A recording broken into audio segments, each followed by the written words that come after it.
Yaro. Ai ni ne.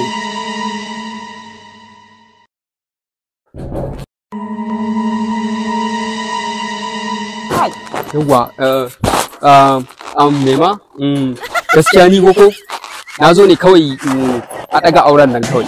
Ban gane a ɗaga auren ba. Eh mana. Kake nufi kenan.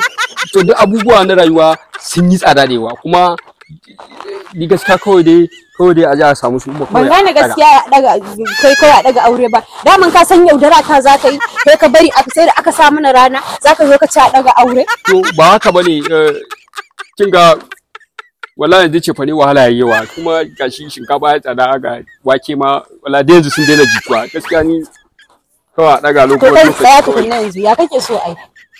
Kawai a bar shi shekara mai zuwa in komai ya sako kawai sai mu auren.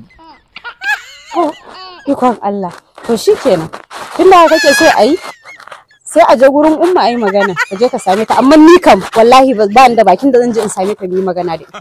Gaskiya ake ce zaki je ki muta magana saboda wallahi gaskiya akwai damuwa. Ni na matsa maka da ta yi auren?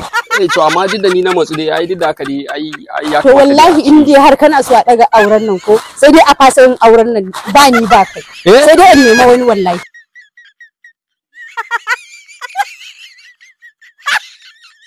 To amma gaskiya dai kai ni fa na fara cewa kuma to kawai a zo a yi yanzu kawai a zo a yi yanzu kawai a zo a ɗaura auren yanzu kawai.